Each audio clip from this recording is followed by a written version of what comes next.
Hello and welcome to the Yacht Channel. We're going to delve into what is now the largest new yacht in the world, which is REV, and it's a very interesting vessel. However, I just wanted to make note of this moniker of having the largest yacht in the world. Every couple of years, certain monarchs and royals from the Middle East or oligarchs decide that they must build the largest yacht in the world. I'm not sure why they do this, but it just happens again and again. And it's always, there's a lot of speculation, a lot of fanfare about the largest yacht in the world. And then there's pushback from the brokers and the shipyards saying, oh, no, we can't talk about it. We're all under privacy restrictions and NDAs, and which then leads to the question of why did you build the largest yacht in the world if you thought that you were just going to sneak around with all your wives and girlfriends and nobody would ever notice. In any case, this is currently, or let's say as of last year, this was the largest yacht in the world, Azam, 592 feet. I don't know what you do on a vessel of that size. I've been on one over 400 feet. And you can get lost on that, but presumably you can have a lot of helicopters and a lot of crew. Typically these yachts will have about 80 crew to 100 crew, and probably 20 or 30 of them are crew taking care of the crew. So it's a bit of a rat race there. And the other question that comes up with these vessels is, where can you go? You cannot really pull into most of the interesting ports in the world in a 600-foot yacht. You're going to be sent over to the cruise ship terminal or the commercial port, which may not be the kind of place you want to hang out. Anyway, so there's the big Lursen. This one is kind of an old dog now. Here's Eclipse, is now number 3, about to be number 4, and that's a beautiful vessel. In any case, the one that we're going to talk about today, REV, is a full 8 feet longer than Azam, which makes it 600 feet. But what's most interesting about REV, and is very interesting in fact, is it is a yacht that was built with a purpose. And we'll get into that with the designer, Espen Øino, who also happens to have designed Paul Allen's yacht, Octopus, which is another very, very interesting yacht that was built with a specific mission and not just to hang out and party. So I want to get right into REV and review that vessel. The name REV is an acronym for Research Expedition Vessel. So that is a big indicator. It is built for a purpose, and we'll get into that in some detail. It's 183 meters, 600 feet, as I mentioned. It is built in Norway at the VARD shipyard at a cost estimated at $350 million. And that is about half the price of what the Lursen Azam, the other now smaller, 8-foot smaller yacht, cost at Lursen. As I mentioned, the designer of REV is Espen Øino, who also is Norwegian, and he was a principal designer for Octopus. And Octopus is obviously another expedition research and exploration vessel, and probably stands out as the largest one that was built prior to this one, and one of the most interesting and capable yachts in the world. So first, let's talk with Espen a little bit about Octopus, and then jump right into REV. It's Octopus, again, a very ambitious program, unusual program. I think it was really one of the first big explorer yachts that were designed and built with an array of toys and tenders and helicopters. And initially we also had an amphibious plane on board in the drawing stage, but that was replaced with a second helicopter before the boat was delivered.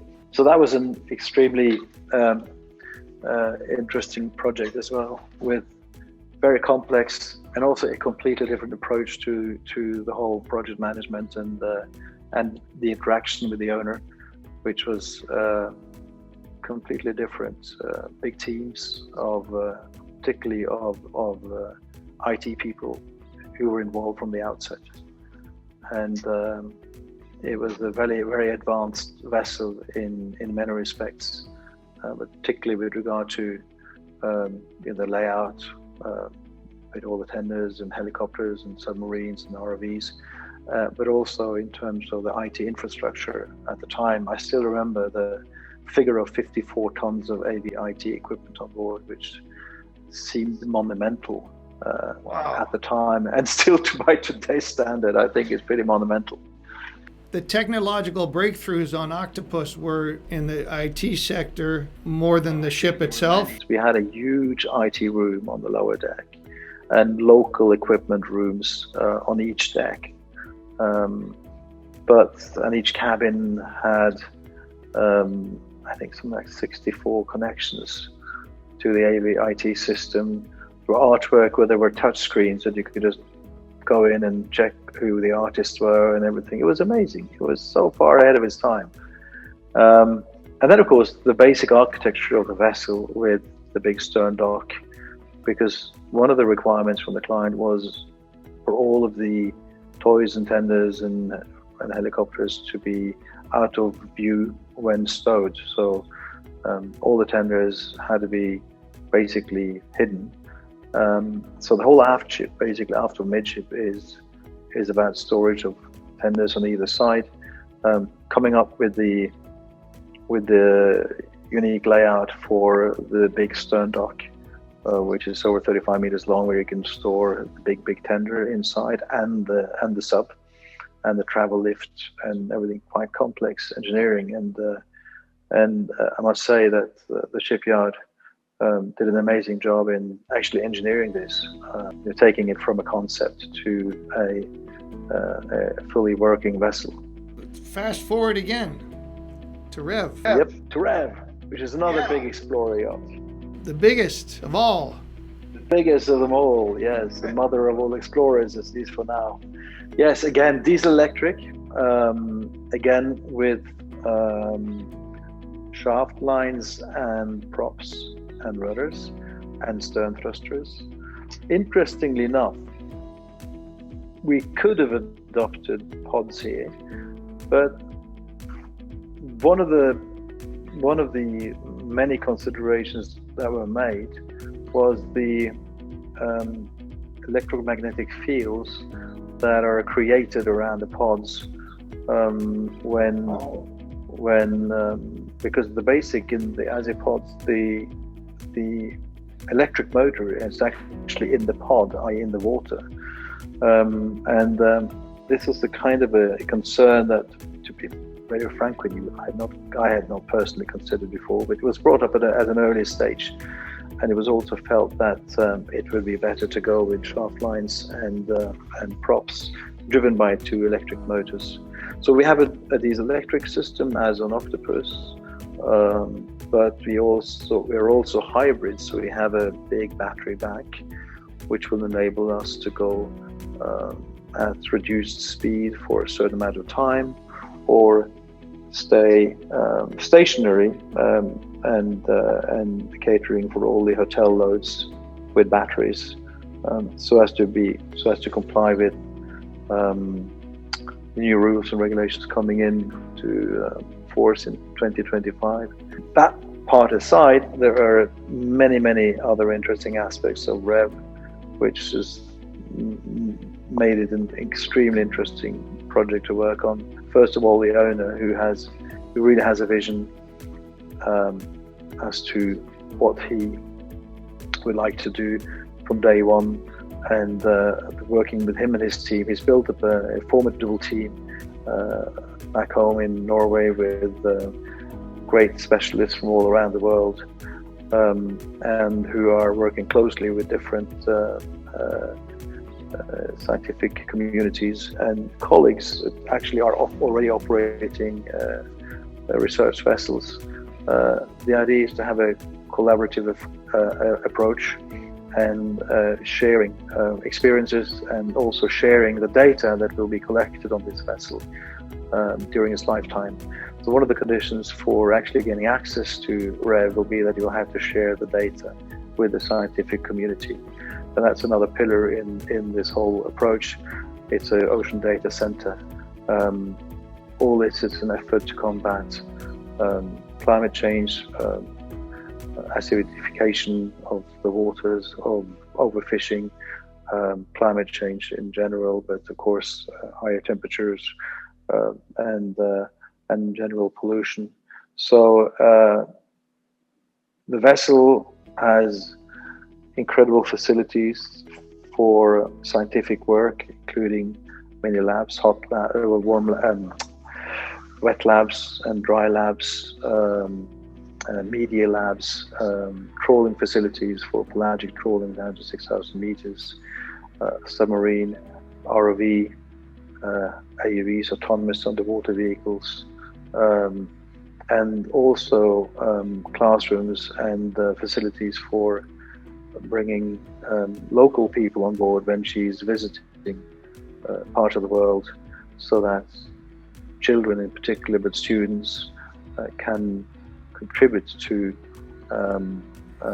or actually learn from the experiences of REV, and we create awareness in local populations which may not be that well informed about what's going on at the global level. So it's a very, very interesting project, a combination of science, exploration, and yachting, which I think never seen at this level before. And I'm assuming because of its size that it must have endurance to go anywhere on Yes. the globe for as long as it needs to. Yeah, we can nearly go around the world at the equator on one full tank, so to say, at cruising speed or reduced cruising speed. We can go out for months and months. That's part of the mission, of course, because of the campaign we can do in Antarctica or in Arctic waters. We also have great craneage facilities on board for bringing even more supplies or more mission-specific equipment in containers that we can load on to the deck, having a massive 25-ton crane. Big boy, we call it. Yeah. My God, on the mother of all I know. That's the mother of all cranes, exactly. And that was a little project in the project. Our in-house project manager here, Andrea, took great pride in working on it to make it look really special. A super exciting project. I'm so happy to be part of it. Have a great model here in the office. Next time you're in town, you'll have to come by and I'll show it to you.